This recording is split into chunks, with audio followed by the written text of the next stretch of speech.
Yo, yo, yo, what is up, everybody? I'm Immortal MMA, and this is my MMA debut. Well, my MMA channel debut. I've been waiting to make this. I've been waiting to make this for a while now, and I thought, what better than to do it on UFC Perth? So before I get into me a little bit, I just gotta say this card is sick. This card is sick. I've been waiting for this, especially the last two cards we've had. It's been rough. It's been rough being a UFC fan, especially a hardcore UFC fan, cause I'm one of those fans that don't miss a card. So it's been rough. It's been rough watching. But a little bit about me. Hey, Immortal MMA. I try to make funny content. You know, I'm trying to make funny content on here. Trying to make some good MMA content.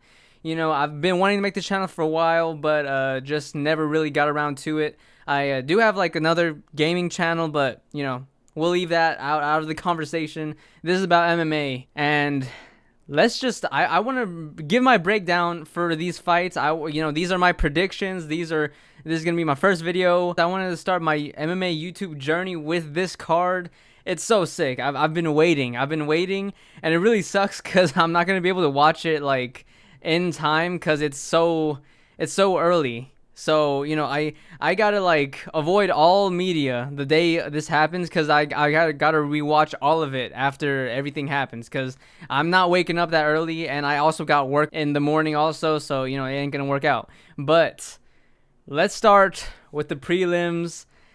Dom Marfan versus Cody Steele. Now, this is a sick fight for the hardcores like me.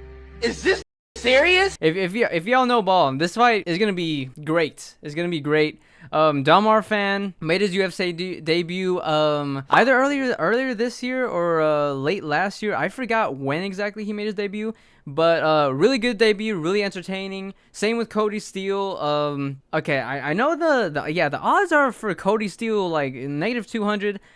I'm actually gonna go with Dom Marfan for this one. Now, Dom Marfan, his only losses are to the future GOAT, Quillen Salkill. We'll get to him later. But those are his only losses. Cody Steele's first fight in the UFC was against Rong Zhu. He lost that, but it was super entertaining, super, you know, back and forth. And the thing about Cody Steele is he has grappling, right? He has all these grappling accolades. But then in that fight with Rong Zhu, it was mostly just stand and bang. He didn't really try to grapple with him. And I feel like in this fight with Dom Marfan, Cody Steele, he's kind of one of those grapplers that, like, you know, you start off grappling, but then you fall in love with the hands, and then you kind of just like, they're kind of just like a slugger. I feel like that's the type of that's the type of thing that Cody Steele is about.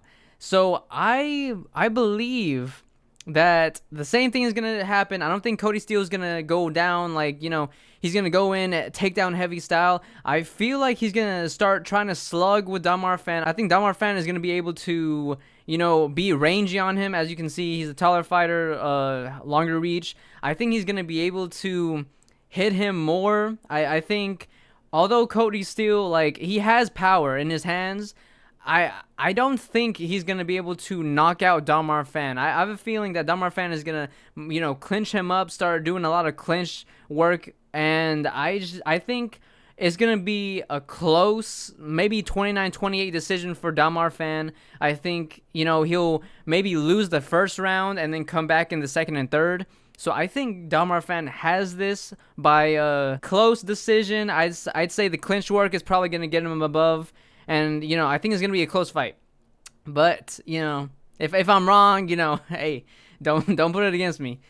But Jonathan McAuliffe versus, okay, let's be real here. Who is picking Themba Gorimbo?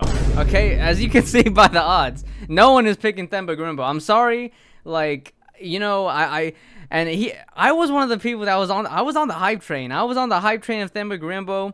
And then, you know, I watched him smudge decision someone for all 3 rounds, and then I kind of fall off the hype train, and then, you know, he gets almost knocked out by Vicente Luque, and then, you know, Vicente gets the submission. Then he goes up against who is it? Jeremiah Wells, I think, was his last fight. Yeah, I think so. I think his last fight was Jeremiah Wells, and he lost that. Jonathan McAuliffe, So far, he's done great in the UFC, some great performances. I think he gets this pretty easily. I think Jonathan McCaleb gets this on the ground, subs Themba Grimbo. I'm going to say rear naked choke, probably second round for Jonathan McCaleb. Very easy pick for me. We'll go over here. Ben Johnston versus Wes Schultz. Now, Wes Schultz, okay, look. One of the big rules in the UFC, and most people will agree, is never pick the people that have, like, no fights, just like, he's 5-1. Wes Schultz is 8-3. But Wes Schultz, I can't pick him with the losses that he's had in the UFC. And with Ben Johnston's record, his record looks good. I just can't pick Wes Schultz. I'm sorry. He got absolutely busted on by Penis. What? That is right. D Penis. Damian Penis. That's who took him out last time. Absolutely busted on. D Penis unloaded shots all over Wes Schultz. So I cannot pick him in good conscience against this, even though the guy is coming in with, his debut and only like 5-1 record, not too many fights. I think his record is good enough to get one over Wes Schultz. Moving on, we got Kobe Thickness versus Vince Morales. Now, I know Kobe, he's had a bit of a hard run, his fight with Topuria, and then I forgot who his last fight was, but I think it was like a very close decision, if I remember correctly, where like a lot of people were divided on it. But it's Vince Morales. I'm sorry, Vince Morales. He gets into the UFC. He's such an one fight lose, one fight win that he gets cut from the UFC. He works his way back up into the UFC, and then goes on a 3-fight losing streak. I'm sorry, I can't pick him. He's on the 3-fight losing streak ever since he's gotten back into UFC against Kobe Thickness, who, he did decently against Topuria. It wasn't like a complete shutout. It was, he did some decent work. His last fight was very close. I think he has enough skill to go up there against Vince Morales. I have to pick him. I have to pick Kobe. It saddens me. It saddens me to see this.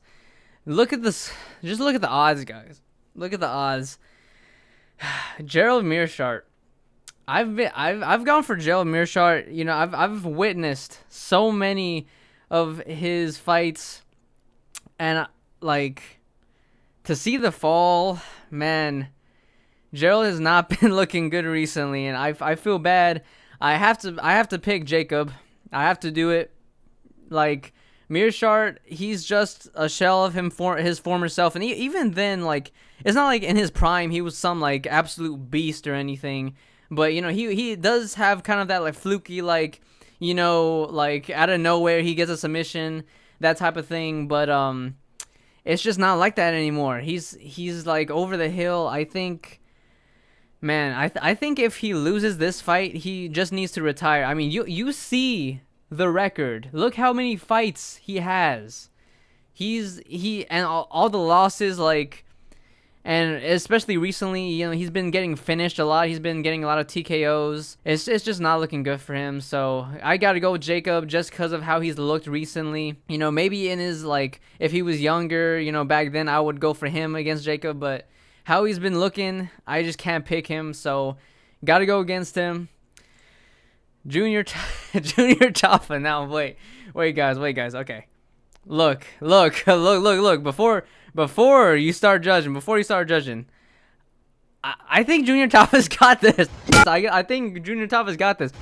Now look. I know no one has ever said that sentence ever in the history of the UFC. I know, but I think Junior Chaffa has this win in the bag. Look. I know Junior, just look at his record. Okay, but no, seriously. I think he got this. Kevin Christian, in his, I mean, come on. He got completely destroyed in his last fight. I don't think he has the grappling to stop Junior Chaffa. I think, he tries to take Junior Chaffa down. He either gets it and Junior is able to get up. I don't think he's going to get submitted.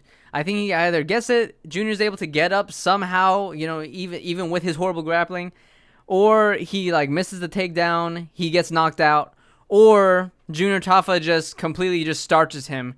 One shot, he's dead. Like that's how I think this is gonna go down, because I really don't think he has the grappling threat to take down Junior Tafa and submit him, or just like smudge him all 3 rounds. I really think Junior has a win here. I think he has a win here. If I'm wrong, I gotta never pick this guy again, because I keep thinking that he has a chance. His last fight, I thought he had a chance. Like, all these times, I keep thinking, no, he's got this. He's gonna hit the one-shot knockout, and he always fails. But this is like the one fight that I'm like, okay, if he doesn't win this fight, he's not gonna win any other fight in the UFC, like, period. Unless he's fighting like a pure striker with absolutely no grappling whatsoever. But I'm going to pick Junior Tafa. And the last fight of the prelims, Cam Rouston versus Robert Brychek. So, the obvious pick is Cam Rouston. You know, he's been doing good. He's on like a, 5-fight win streak, something like that.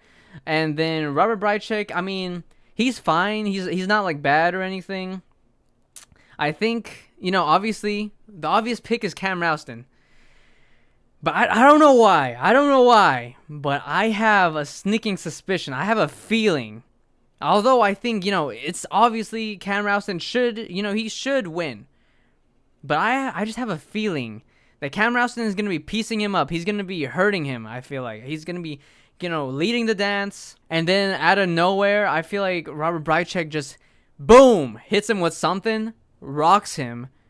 And I think, like, he just gets a TKO or something like that. I don't know why I had this idea of, like, something just like that just happening out of nowhere. But I'm going to take a gamble and pick Robert Brychek. I know, it's a little, because, I mean, Cam Rouston's the obvious pick. But for some reason, I have a feeling that Robert Brychek is just going to pull this out of the bag out of nowhere, leaving everyone stunned. And I might be completely off here.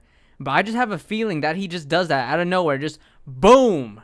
You know, maybe he catches him on the chin, you know, TKO, maybe like, you know, early stoppage. I don't know. I just have a feeling. I could be completely wrong, but I have a feeling that's going to happen. But other than that, let's get on to the main card. Oh, this is okay. Tai Tuivasa. His last opponent, Sean Sharaf, I was 100% picking Tai Tuivasa. And I'm still 100% picking Bam Bam Tuivasa. Okay, look. Before y'all flame me in the comments, I think he has I mean, come on. It's Louis Sutherland, bro. It's Louis Sutherland. What is he gonna do? Okay, I'm like, he was something before he came into the UFC. As soon as he got into the UFC, he lost everything. All his muscle mass gone. He was obviously on roids.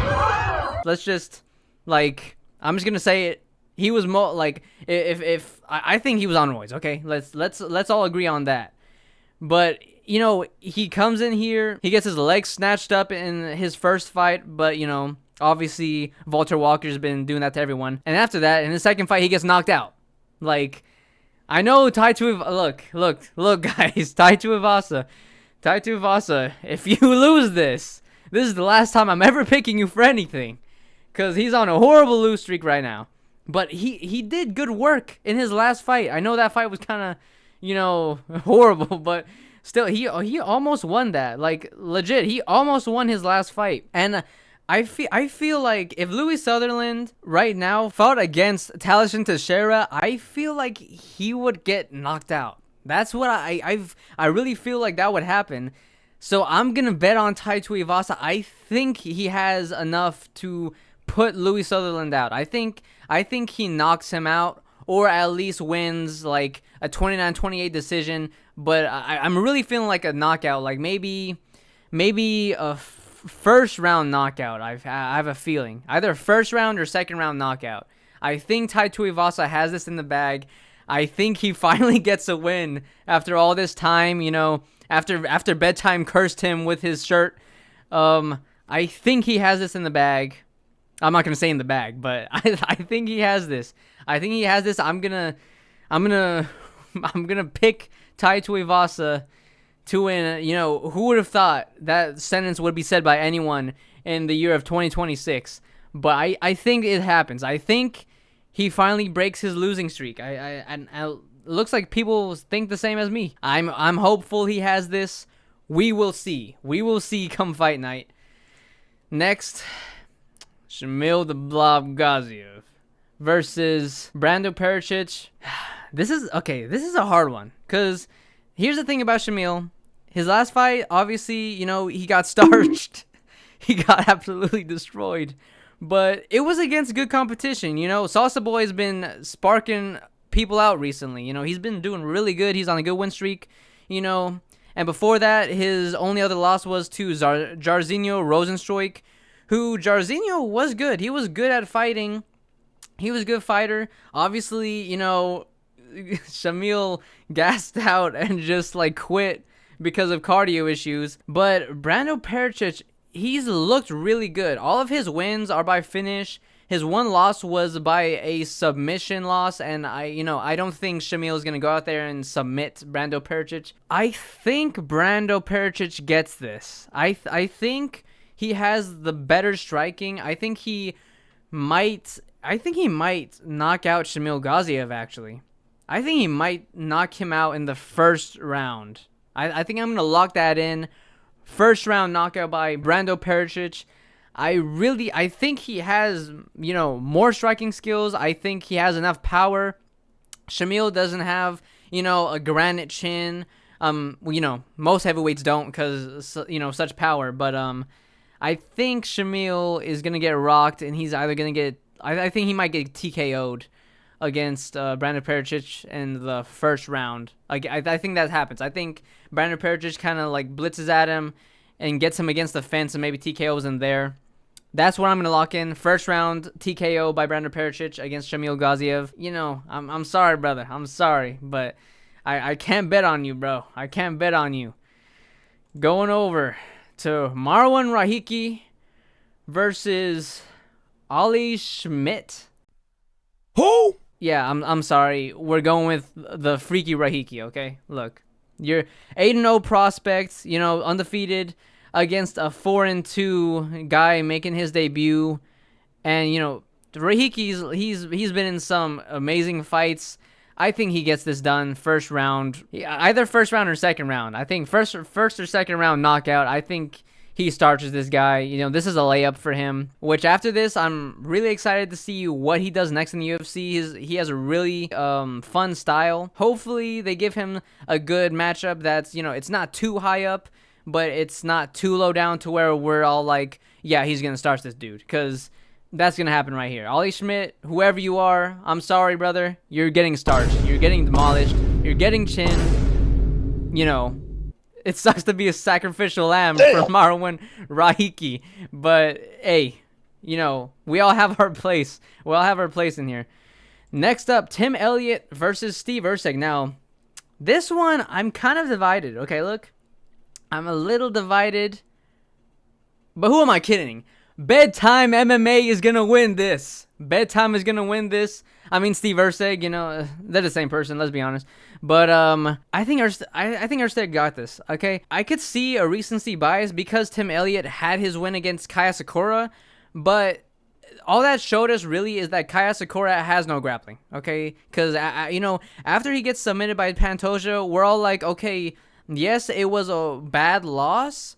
But at the same time, it's Pantoja. He's the best grappler in the division. Him and Tatsuro Taira, obviously the best grapplers in the division. He goes against Tim Elliott, and he gets out-grappled and submitted. And it's like, well, okay, now we can say that he really just doesn't have any, grappling defense. So, with that being said, Steve Erceg, he is mainly a grappler. He was mainly a grappler before he entered the UFC. I think he has enough skill to be able to get out of Tim Elliott's, grappling exchanges. And on the feet, I know Tim Elliott's very tricky, but I think, Steve just having the cleaner boxing, the cleaner technique, I think he gets this done by 29-28 decision against Tim Elliott.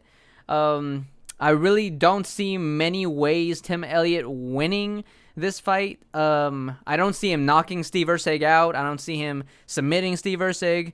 Even the decision, I really think that Steve Erceg just gets the decision based on damage. Steve Erceg, 29-28 decision, or maybe even 30-27 to be honest. But I think clear for bedtime over here. You know, hopefully he doesn't smudge grapple like his last fight.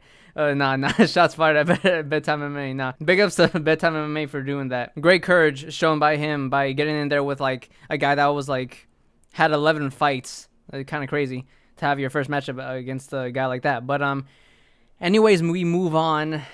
Beneil Dariush. I'm clapping right now. I'm celebrating the victory of Quillen Salkeld already. I'm sorry. Beneil Dariush. I'm sorry, man. I'm like, they had him. No, the UFC is doing this man dirty.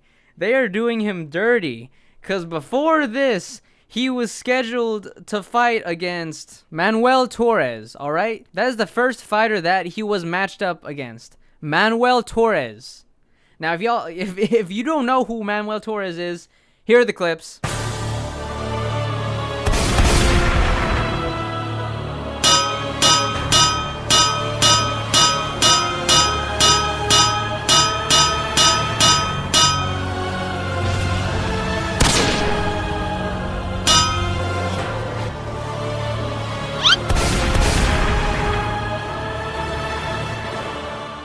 So, you see that. They were going to put him against Beneil Dariush, who just got knocked out cold against Benoit Saint-Denis in like 10 seconds or however long it was. But then the fight falls through and everyone's like, "Oh, this is great. You know, Beneil Dariush, he's probably, you know, they're going to match him up, you know, with someone more fair.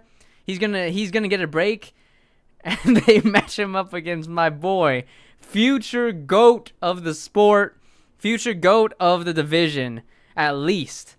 Quillen Salkeld. I'm very high on Quillen Salkeld. I've been watching this dude since his first fight in the UFC. Love his style. I've seen him even, like, you know, interviews and stuff that he's done. Cool dude.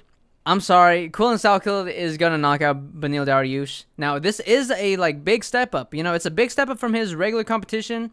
But Quillen Salkeld, he is shown to be really skillful. He's shown to be having really good grappling. He has multiple submissions, you know. In the UFC, he's shown that he has very good grappling, very good striking. 4 fights in the UFC, all wins. 3 finishes. Like, he's shown ability to grapple and to strike. I'm not going to say that he's going to, you know, go out there and out-grapple Beneil Dariush. I think Beneil Dariush is still very, very good in the grappling. And for that reason, I think, you know, Quillen Salkeld, I think he should stay away from the grappling. I know he's been in a lot of grappling exchanges with I think he's been in a grappling exchange with everyone he's fought in the UFC except for Anshul Jubli, since he just starched him in the first, like, few seconds. But I think if he stays calm, if he, you know, stays with the striking, I think he knocks Beneil Dariush out first round. If he gets, like, in the grappling, you know, if him and Dariush kind of have, like, a kind of a grappling exchange, maybe, you know, Dariush is able to hold out into the second round. But I really see, like, Beneil Dariush getting knocked out first round with another head kick KO. I think another head kick KO, or maybe just, like, a random hook that lands on Beneil's chin, because his chin is just not, it's just not there. You know, that shot that he got hit with by Benoit Saint-Denis, that had nothing on it, and he just folded like a lawn chair. So I cannot pick Beneil Dariush to go out there and, you know, out-grapple Quillen Salkeld and maybe, you know, submit him or something like that. I don't think it's gonna happen. So sorry, Beneil, but I think it's over for you, man. But hey, I can't wait to see Quillen in the rankings. Really high on this guy. I really think he has a lot of potential for in the future. So can't wait to see this fight. Moving on to the main event. The main event. I'm just going to say this once. And I'm going to reiterate it a few times. But I'm just going to say these words once. Jack Della Maddalena is going to school Carlos Prates. And that is a fact, okay? Look, I am very high on Carlos Prates. I've been following this guy again. Like, most of these people I've been following since their, like, beginning in the UFC. Carlos Prates, following him since the beginning in his UFC debut. Carlos Prates, amazing. He's very, very dangerous. He's very, very dangerous. Obviously, you know, all of his knockouts shows that he has. I see Carlos Prates as having, like, legitimately, out of everyone that I like can think of in the UFC, I feel like Carlos Prates is the definition of having the death touch. I think more than Alex Pereira, more than like anybody, because everyone that he knocks out, it's knocked out cold. Like, the thing with Alex Pereira, someone like Alex Pereira or someone like Tom Aspinall, they hit the guys and they don't go completely out, but you know, it's basically over, and then, you know, a few more blows, they get a TKO. You know, Alex Pereira, he doesn't like just knock out people cold, just like one shot, boom, they're completely severed from their consciousness. You know, same with Tom Aspinall. Tom Aspinall kind of, you know, he hits you, follows you to the ground, TKO. But Carlos Prates, one shot lands, you're dead. You're completely gone, severed, your consciousness, that is. With that being said, though, Jack Della Maddalena is the best boxer in the division. Okay? He's the best boxer. He's much more defensive than anybody that Carlos Prates has fought. Okay? Like Leon Edwards. Look, Leon Edwards is a great striker and all, but he is not nearly as defensive as Jack Della Maddalena when it comes to being able to guard, like, actual boxing. I feel like a lot of people are not giving Jack Della Maddalena his respect, and I feel like a lot of people are kind of having this recency bias because, you know, Carlos Prates, you know, he knocks out Leon Edwards, and then Jack Della Maddalena at the same time, you know, he loses super horribly to Islam Makhachev. People gotta understand that styles make fights. Jack Della Maddalena against Islam Makhachev, obviously very different from Prates. Islam Makhachev was not boxing with him at all. It was just kicks to set up the grappling so that he could obviously keep JDM down. And unlike his fight against Bilal, JDM wasn't able to scramble. He wasn't able to get out or anything like that because Islam had such a advantage when it comes to submission threat. You know, he had so many submission threats in that fight that Jack Della Maddalena, he didn't really have any time. I'm not gonna say he didn't have any time to get back up, but he didn't have any openings to get back up without leaving himself open for a choke. You know, he was trying his best to not get choked out, and you know, he did good in regards to that, you know, not being finished by a very strong Islam Makhachev who has a very, very high ability to submit you, which, you know, I'm sadly one of the people that picked Jack Della Maddalena to win that fight.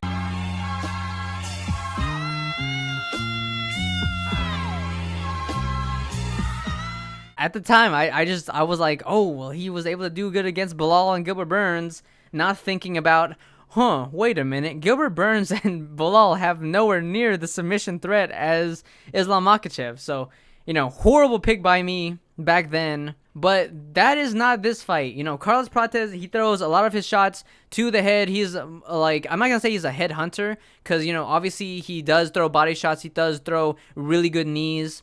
But I think more of what Carlos Prates throws is going to be something that Jack Della Maddalena is going to be able to defend. And I know Carlos Prates does have some good calf kicks, so that could be a problem for Jack seeing his last fight against Islam Makhachev. But at the same time, in fights before that, he's been able to check calf kicks really good. So I don't know what the difference was between that and Islam Makhachev. He might have just been so worried about the takedown threat, but I think that with his defense, he's going to be able to get out of the way of most of Carlos Prates' shots. Carlos Prates, the way he's been fighting recently, like before it was mainly like a Muay Thai style. Recently, he's developed this more of like a bounce when he's fighting, and ever since he lost to Ian Gary. Now, that's obviously helped him. I believe that obviously is a good evolution to have for him. But with that being said, now the way he fights kind of reminds me of Randy Brown. Now, I'm not going to sit here and say that Randy Brown is anywhere near the level of Carlos Prates, but I'm saying that their build and the way that they fight is kind of similar. And in that Randy Brown fight, Jack Della Maddalena had such an advantage with the way that he was striking. I believe a lot of the same stuff, again, they fight very, very similarly, very similar builds. a lot of the stuff that they do is actually very similar in how Carlos Prates evades shots, how he runs away. I think Jack Della Maddalena has a really good shot at just clearly outboxing Carlos Prates and just not being sent to the Shadow Realm, okay? Now, obviously, I'm very scared of that happening, but you also gotta think, I mean, Jack Della Maddalena has a good chin as far as we know. He's never really been visibly rocked or anything in the UFC that I can recall. He's, again, very good boxing. He's been able to outbox lengthy opponents before. He's been able to eat shots from opponents before, cleanly, without being knocked out. And again, Carlos Prates has the death touch, so obviously, I'm still worried if he does get hit clean, because Carlos Prates does, you know, his straights, that will be a problem. Because Jack Della Maddalena has been hit with some clean straights by Kevin Holland before. So obviously I worry about that, but I think overall Jack just has better tools. He has better movement of his head, you know, better head movement, better boxing. I think his defense is much better than anyone Carlos Prates has fought before. Carlos Prates has struggled in the past against many strikers. He's, you know, gone tit for tat, and it's just been that one KO shot that really sets him apart from people. You know, his KO power really sets him apart, and his knees, nasty knees. But I think that, you know, if you think back to the Ian Gary fight, Ian Gary, although obviously the difference in game plan, obviously Ian Gary is much more lengthy, but he was able to school Carlos Prates on the feet, okay? And the whole thing about him almost getting knocked out, you know, I see it, and back then I was one of the people like, oh my goodness, he was just so close to being finished, and you know, if he just had like better IQ. But I mean, the reason why that happened was because Ian Gary was shooting takedowns. That's the reason why he got put into that position. Jack Della Maddalena isn't gonna be shooting takedowns. And also, you know, that's another thing that aids Jack Della Maddalena, is that this is a striker. He's not going to have to worry about the grappling. Carlos Prates isn't going to grapple with Jack Della Maddalena. So I think being in only his realm, I think he's going to be able to do much better than, you know, his Islam Makhachev fight and even his Bilal fight. Like, because Bilal had such forward pressure, Jack Della Maddalena was able to tag him up so much. And the only reason that Bilal wasn't knocked out was because, again, Bilal also has a really good chin. Bilal has an underrated chin, in my opinion. He's been able to survive a lot of shots in the past from a lot of different opponents. So, you know, that being said, I believe Jack just has all the tools to fight against Carlos Prates and win. I think he's going to school him. I think either 50-45 or 49-47 is going to be for Jack Della Maddalena in this fight. I think he survives Carlos Prates. Carlos, again, I hold him very high. I think maybe down the line, you know, a few more fights, maybe he could mess Jack Della Maddalena up. Obviously, you know, there's a chance that he could now, but I have a feeling that Jack Della Maddalena, with his better boxing, with his better defense, I just think that he's going to outclass Carlos Prates. I think it's going to, maybe there's like a moment in the fight where he gets caught and it's looking like bad for him, but I truly think that Jack Della Maddalena is going to school Carlos Prates. With that being said, that is the end of my first UFC video, my first MMA video, the beginning of my MMA journey. I hope y'all enjoyed. I am a very big yapper, so if you stick around for my videos in the future, I yap a lot. You know, I try to do some fun edits in the videos. You know, that's just kind of my edit style. So if you enjoyed the video, you know, uppercut that like button, flying knee that subscribe button. Oh, brother, this guy stinks! I know that was corny, but I don't care. I don't care. I'm just trying to have fun in this first video, but there's gonna be many more videos to come out. Like I said earlier in the video, I'm not gonna be able to watch the fights like as they come out directly. When I make another video going over my review of like what happens, obviously that's gonna be a little late, so you know, I apologize for that in advance if any of y'all stick around and watch that video. And I really don't know where I'm gonna go with this channel in the future. You know, I don't know what type of videos I'm gonna make other than like, you know, these prediction videos and stuff like that, but I'm gonna figure stuff out. I'm gonna try to start streaming in the future too. There's gonna be a lot of stuff I want to do with the channel, a lot of MMA content. You know, maybe I'll play some UFC 5 stuff like that, UFC 6 when it comes out. Again, if you enjoyed, show some love. Like button, subscribe button. Comment down below how you feel about these fights, what your intuition about anything that you disagree with me on. I'll gladly reply to any one of you and, you know, debate anything like that. And I appreciate any support or even any hate. But I will see y'all in the next video. Peace.